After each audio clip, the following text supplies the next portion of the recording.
Magandang araw mga kaibigan. Ito na naman ako sa baba. May pupuntahan ako doon sa bukid. May hahalukayin ako doon na ubi. Uy, yung mga aso ko, yun dyan na pala naglalaro. Sige, laro kayo dyan. Kontra talaga nila yan si Sabi lang talaga yung pinaglalaroan nila dyan eh. Ayan, nakahanda na silang sumama sa atin. Nakita kasi nila akong bumaba na ako eh. O tara na, punta na tayo. Kasi puntahan ko na yung halukayin kong ubi kasi nga magmahal na araw. May ihahalo na naman ako sa bilo-bilo. Puso ang bilo-bilo. Eh, mayroon naman akong kamuting kahoy, tsaka saging. Ayan. Eh, yun yung ubi namin na nasa lupa lang. Ito yung ubi na ubing sa lupa. Literal na halukay ubi. Kasi hukayin mo nga kasi nasa ilalim ng lupa.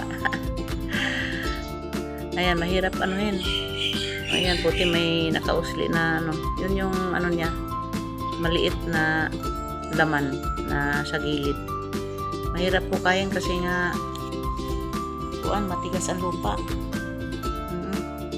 Eh, dati diyan, marami namang tinanim ko na yan, nakapaikot yan dyan. Eh, isa lang ang nabuhay. Yan lang. Yun yung ubi na purple. Violet ba? Hindi sa violet, eh, purple talaga. Tigas na lupa. Ayan. Eh, buti naman yung ubi na yan kasi hindi siya pupunta sa ilalim talaga. Yung tubo niya pakalat. Malalim-lalim na yung hukay ko pero ayan, matigas pa din. May nakuha na naman akong isang supling niya na maliit. Kawawa yung lupa kalbo-kalbo na, wala nang sobrang init, wala ka nang damong makita. Ginamitan ko na ng bareta. Ayan. Napakalalim. Hindi pa natitina. Malalim-lalim na yung nahukay ko dyan. Uy, natamaan ko yung putiki. Naputol yung buntot Inuli ko. Binigay ko kay Isabel yan. Buti naman kuha ko na. Ayan. Hindi lang siya masyadong kalakihan kasi nga every year ko lang na-harvest yan. Pinawisan ako ng maga. Punta naman tayo sa isang puno. Mayroon doon eh. Ayan ito malaki-laki ito. Nasa puno din ng kahoy kasi kaya sadya din talaga namin na nasa puno yan kasi para yung baging niya makagapang. Natapyasan ko pa yata Yan, yun lang ang mahirap pag nasa puno. Mayroon talaga yung ugat. Maano talaga ang ugat. Kaya yan, nahihirapan silang yata, tumubo ng maganda. Kasi naharang sa mga ugat. Tigas pa talaga. Ginamitan ko na nga din ng barita yan dyan. Malalim na yung hukay, para ka nang naghuhukay ng balon. Ayan, tumayo muna si Ibiang kay sakit ng balakang sa talong ko. Pinawisan na ako dyan.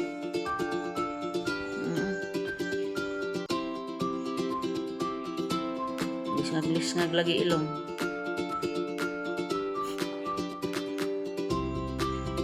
Hindi talaga natitinag pa. Matigas pa talaga. Ang lalim. Medyo malaking puno. 2 taon na kasi ito. Hindi na hukay. At saka ibang klase kasi itong ubi na to. Binotilya kung tawagin sa amin. Talagang pailalim ang tubo niyan. Kaya siguro malalim. Yan, tinawag ko na nga yung asawa ko dyan. Pinatulong ko na. Kasi talagang pinawisan na ako. Parang kumakapos na yung hininga ko dyan. Pinatulungan na nga namin hukayin yan eh. Ayaw pa talaga. Umuuga-uga naman yan konti kaso lang ayun, pinipili talaga Ay, kaya lang ate, kita mo nga nabali uy, Diyos ko. Taas pa yatang natira kasi ayan kita mo yung balat, maitim-itim pa. O yan nga lang yung kaputol na yan, ang bigat. Ayan, inukay pa. Talagang na-chop-chop na. Malaki-laki pa yung naiwan dyan eh. Kita mo, may itim pa yung balat. Pag yung maputi na yung balat, palatandaan nyo na ano na yung pinakadulo na. Putian kasi yan. Ayun, iniwanan na nga lang namin yan kasi talagang pumunta na kami sa isang puno na naman. Nasa punong kahoy din. Sabi ko sa asawa ko dyan nako, pinawisan na kami pareha.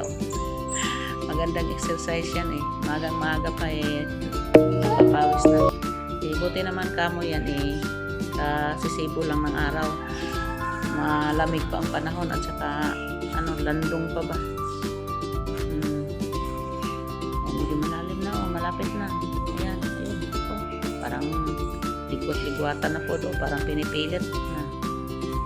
Yung nga lang, ayan na nga. Putol na naman. Ayan, kalahati din yata naiwan. Talagang di talaga maiwasan kasi matigas pa ang lupa, tapos mailalim din ang tubo. Ayan, machachap-chap na naman yan. Dinagdagan pa namin ng halukay. Hindi na ako nakatiis din, sumalampak na ako. Ayan, sige biyang halukay. Ayan, chop-chop na naman.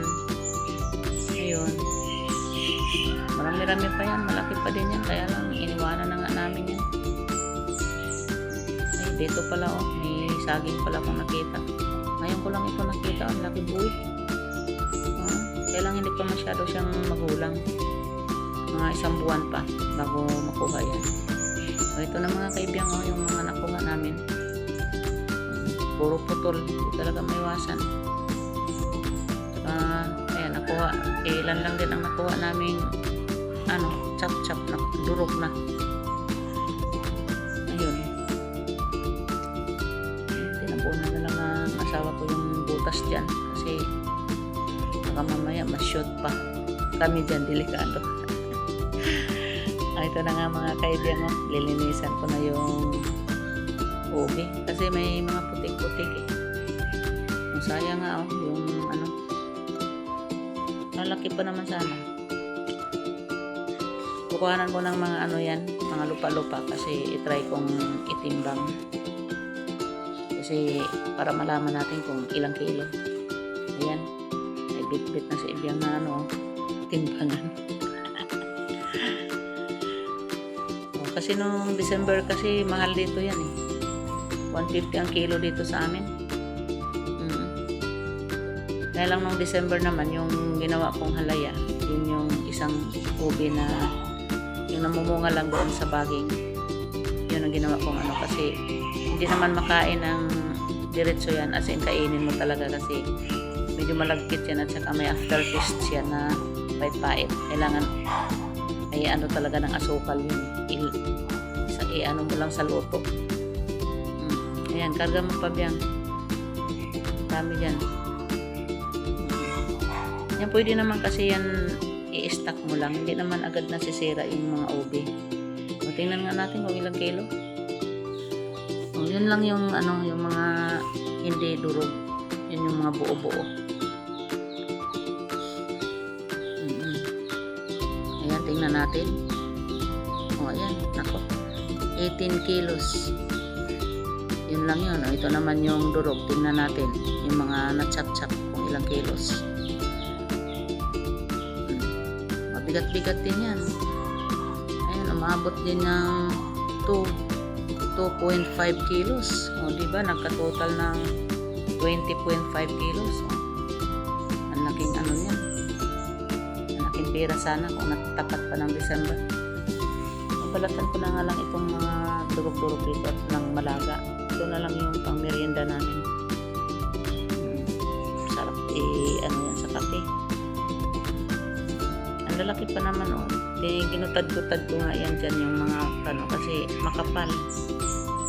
Kailangan talaga biyang mag-guantes kasi kasi yan makati sa balat saka dulas-dulas. Yan, tama na yan. Marami na yan. 2 kilot kalahati yan. Yan ang mga kaibiyang, luto na. Saglit lang na luto eh. Sinalang lang namin yan sa kalandi kahoy. Kaya hindi ko lang napakita sa inyo. Paparesa ng kape. Coffee is life, kahit mainit. Tapos ayan, sasawsaw ko lang yan sa asukal. Kasi sabi ko pa nga dyan parang hindi yata bagay sa bagoong. Pero ayan, may nagsabi sa akin na masarap din daw ipare sa bagoong. Tinry ko naman. Masarap na naman. Para ka na ding kumain ng kanin na inulaman mo ng bagoong. Masarap din. Malabo talaga siya. Malabo yan. Iba doon sa yung sinabi kong isa naming ubi na namumunga lang sa baging. Iba yun. Ito talaga, ito yung ubi natin dito na nasa lupa. Nasa lupa siya, hukayin talaga. Yung kasi yung ubi na namumunga sa baging, hindi daw yan taga dito. Iwan ko taga diin. Sabi nila sa ibang bansa daw yung galing. Try natin yung violet. Yan puro ano yan. Pareho naman yan sila malabo. Wala kang maitulak kabigin dyan. Mga masasarap. At saka ano, yan ang maganda ihalo mo sa bilo-bilo. Kung sa Bisaya pa, binignit.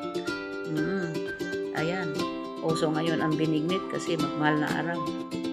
Yun nga yung naisipan ko eh. Magbibinignit ako ngayong mahal na araw. Diba? May ubi na ako, may kamuting kahoy pa dyan. Tsaka may di ko pa pala nahukay yung karlang. Yung karlang sa kuryoso sa amin yan eh. Iwan ko kung anong tawag sa iba dyan eh. Bilhin mo na lang gata at saka asukan. Sige lang dyan, kain lang. Marami nga ayan kumakain din pala kami dyan. Kasama ng asawa ko dyan kumakain. Merienda namin yan eh.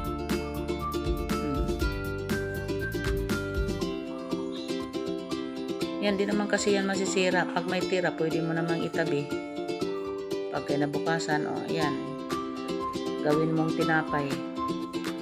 Sa probinsya namin yun yung ginagawa namin pang-almusal, kundi naman kamuting kahoy, kamuting baging, ayan may kumuha na nga ako dyan ng baunan, ang mahiwagang baunan para kay Ibiyang. Pwede naman yan kinabukasan hindi pa masira. Pag hindi mo pa magamit ng kinabukasan, pwede mo muna ilagay sa ref. Pag gusto mo nang kainin, uli, i-stay mo. Ang lalaking tip ako. Para din kasi yan siyang tinapay. Kita mo nga, puting-puti. Parang sliced bread lang. Ayan. Hanggang bukas pa yan, o isang araw. Hanggang dito na lang mga kaibiyang. Like, share, and subscribe for the next video. Salamat! Bye-bye!